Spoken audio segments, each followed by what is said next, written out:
lama-lama getarannya itu terasa bahwa akan ada bencana besar. Ilmunya juga gampang, saya disebarkan adik-adik, tidak apa, ilmu itu tidak ada yang rahasia. Ya, doanya itu begini.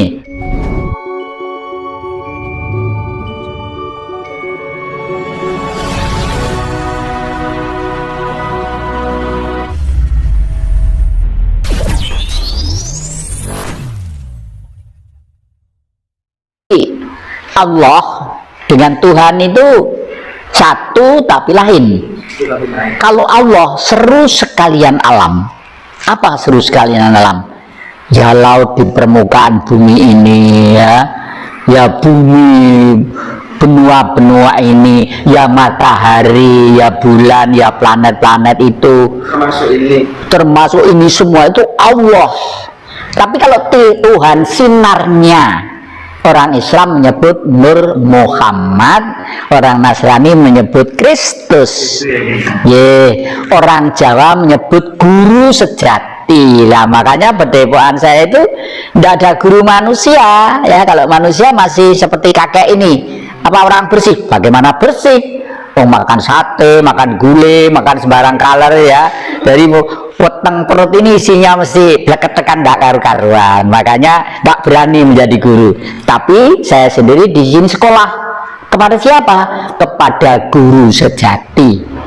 Setelah saya sekolah kepada guru sejati, semua yang saya peroleh saya tulis di sini.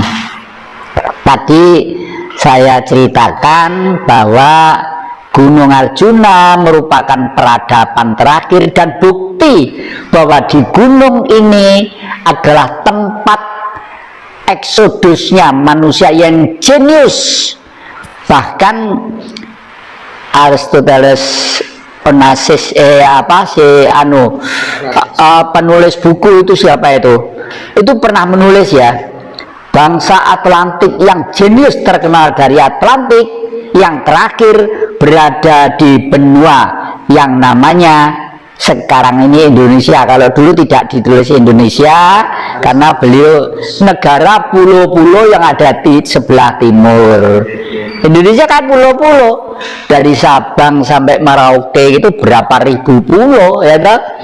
Nah, itu kalau di Kalimantan sama dengan negara 13 negara di Eropa, ya.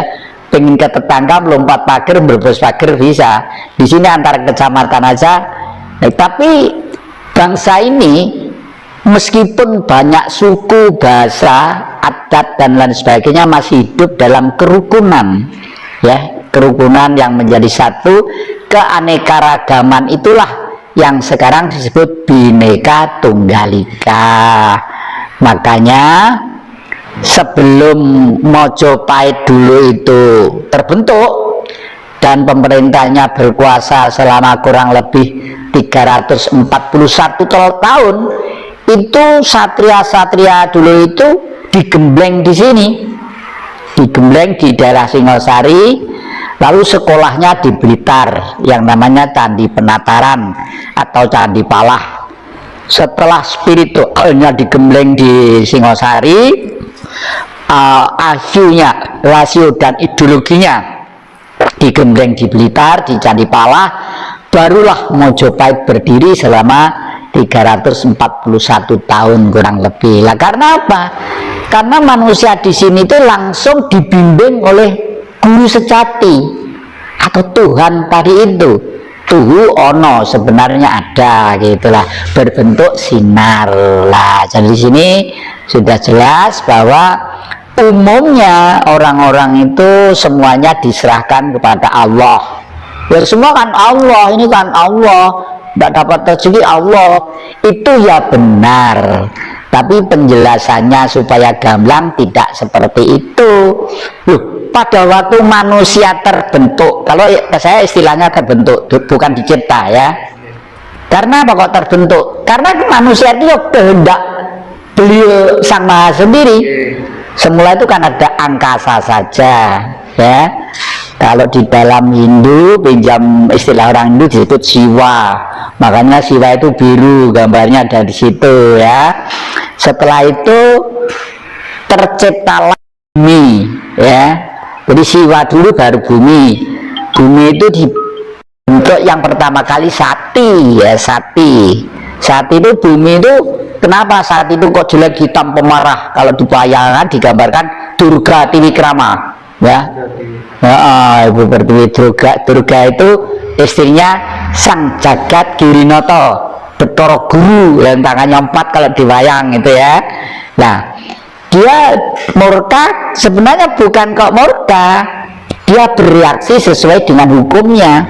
Pertama kali bumi itu meledak, mahmahnya itu tahir, lalu menjadi puing-puing, lalu sekarang menjadi planet-planet itu, menjadi bintang-bintang itu dan sebagainya, karena apinya masih ada di situ menyerap. Kalau di dalam agama diceritakan tanah dan air berputar-putar di udara, dibakar api yang membara.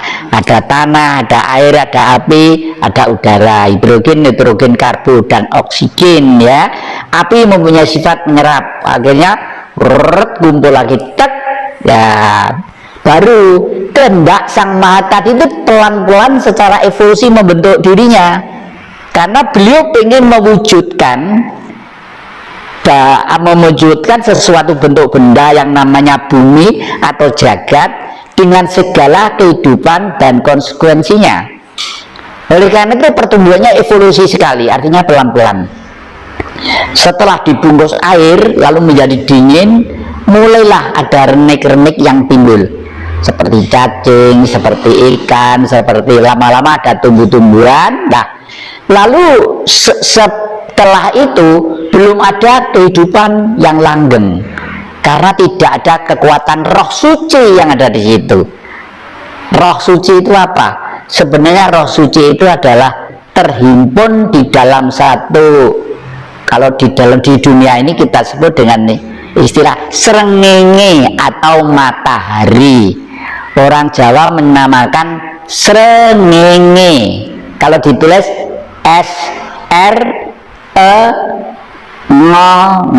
nge, ya. Es itu pinanggih uriping pati, artinya matahari menentukan kehidupan dan kematian. Kematian dalam arti selesainya waktu hidup. Tumbuh-tumbuhan punya waktu selesai, binatang punya waktu, manusia punya waktu. Itu yang menentukan matahari, ya. Oleh karena itu dikirimlah roh, ya. Lalu pinanggih uriping pati, R itu, roh itu adalah sinar halus. Sinar halus, kalau huruf ditulis O0, ya, O0. Suci artinya suci. Kenapa kok suci O? Karena titik lurus jejer-jejer dalam rentang yang sama menjadi nol, menjadi zero. Karena hidup itu garis tengah, di atas plus, bawah minus. Plus itu angkasa, minus itu bumi. Jadi hidup itu mesti elektron, ya, mesti punya gaya.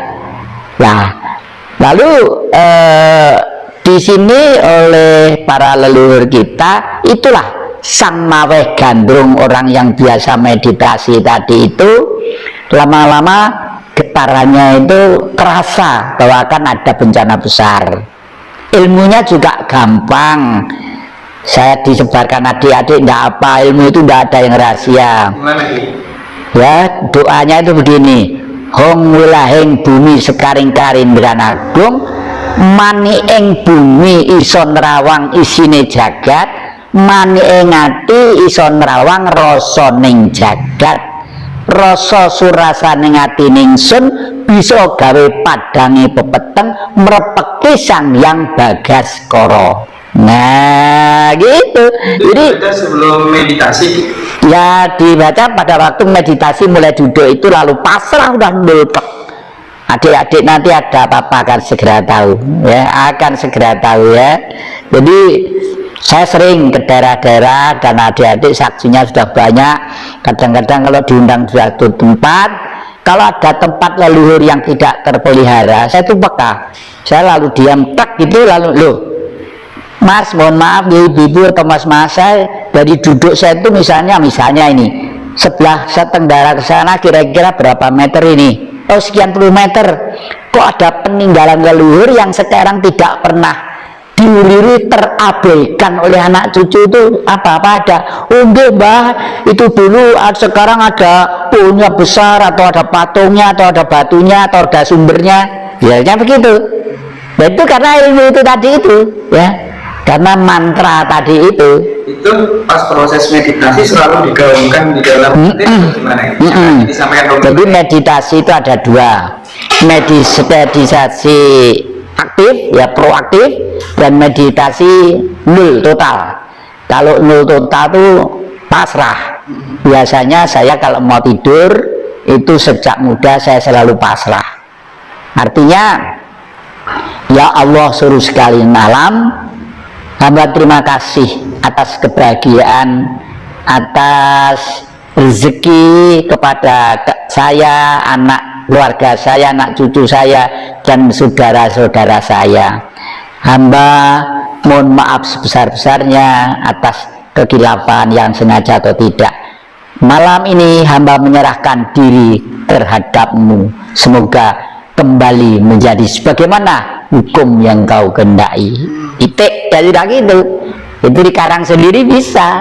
Jadi bahasa kita gitu ya, gitu lah.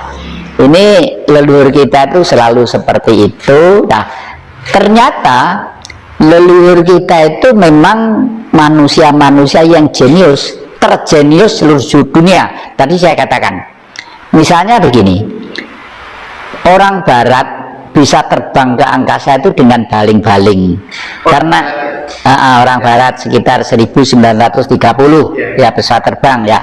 Baling-baling itu begini, artinya apa?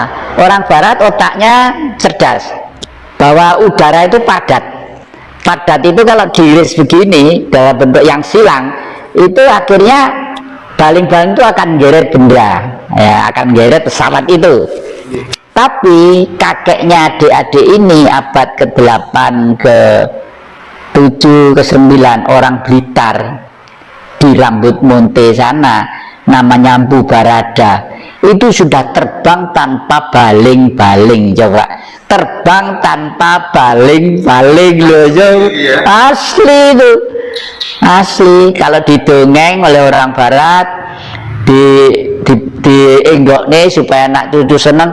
Mpu Barada itu sakti dulu membuat kali itu pakai kendi ya, lalu terbang, lalu ini buat menjadi kali berantas ya. Kau no lah, tapi tidak seperti itu ya. Tidak hanya seperti itu ya, kayak ketoprak ya, ketoprak atau ludruk gitu loh, enggak. Makanya saya di sini tuh mengulangi kembali apa yang dilakukan beliau. Beliau ada di Rambut Monte Wlingi, Kecamatan Wlingi, Kabupaten Blitar.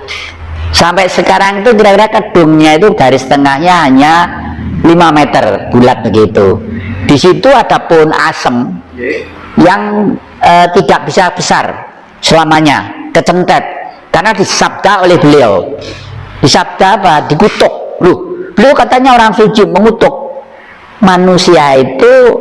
Apa yang dikehendaki mungkin sekedar biar anak cucu tahu bahwa sebenarnya manusia itu punya doyo yang sangat hebat, punya kekuatan yang sangat hebat. Nah, pada waktu beliau mau terbang ke labnya di Biru, kira-kira 500 meter dari tempat duduk saya ini ya, itu mau terbang itu jubahnya itu kecantol robek fak gitu, lalu dikutuk. Waduh, pohon asem, kamu kurang ajar, jubah bagus terbang ya, kamu tidak akan bisa besar selamanya. Sampai sekarang itu kecil ya, kecil padahal udah 1000 tahun lebih loh, kecil terus sampai sekarang ini masih ada bisa dilihat. Daunnya itu tidak sedikit gitu, kecentet namanya, kalau orang Jawa bilang kecentet lah. Lalu di sini dikatakan biru kolamnya itu karena tempat untuk memasak yang namanya uranium platinium ya, untuk terbang tadi itu. Secara rasional gampang ya, dirasionalisasikan itu. Bisa. Gimana? Jadi begini, kenapa bumi itu ngambang ya, nggak goyang ke sana, goyang kemari, goyang ke sini? Karena bumi itu disonggok oleh bumi itu sendiri. Satu, karena magmanya ada. kedua disonggo oleh udara yang besar ini ketika diperkuat oleh air. 70% samudra itu, bumi itu isinya 70%-nya itu air, yaitu samudra, penyangga bumi, ya, penyangga bumi. Nah, terus makanya namanya biru. Jadi ini bahannya banyak, itu banyak, tapi nggak boleh saya ungkap. Nanti kalau adik-adik pengen tahu yang khusus Sapri aja ya, diungkap, dibuka di umum, nanti colong orang barat lagi kita ditipu.